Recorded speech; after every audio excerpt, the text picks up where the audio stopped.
வணக்கம். இன்றைய பதிவின் சுருக்கம். தொழில் செய்பவர்கள் மற்றும் கனரக வாகன ஓட்டுபவர்களுக்கு ஆன பதிவு இது. இந்த ஒரு மந்திரத்தை சொன்னால் உங்கள் வாழ்க்கையில் கண்டிப்பாக முன்னேற்றத்தை காண்பீர்கள். பண வரவு அதிகரிக்கும். உங்கள் தொழில் நல்ல விருத்தி அடையும்.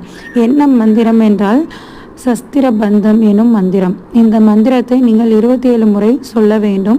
இங்கேயே நான் சஸ்திர பந்தத்தினுடைய பாடல் வரிகள் காண்பித்திருக்கிறேன். அது ஷார்ட்ஸுங்கிறதுனால சரியாக வரல. இதே முழு காணொளியில் விவரமாக அந்த பாடல் வரிகள் தெளிவாக தெரிகிறது. அதை நீங்கள் எழுதி வச்சுக்கிட்டாலும் சரி, அந்த காணொளியில் சொல்வது போல் நீங்கள் அதை பிரிண்ட் அவுட் எடுத்து வச்சு நீங்கள் உங்கள் தொழில் செய்யும் இடத்தில் வைத்து கொண்டால் மிகவும் மிகவும் நல்லது. இதை காலை மற்றும் மாலையில் தவறாமல் சொல்லுங்கள். ஒரு நாள் கூட தவறாமல் சொல்லுங்கள். உங்களுடைய தொழில் கண்டிப்பாக வெற்றி பெற்று முன்னேற்றம் அடைவீர்கள். நன்றி, வணக்கம்.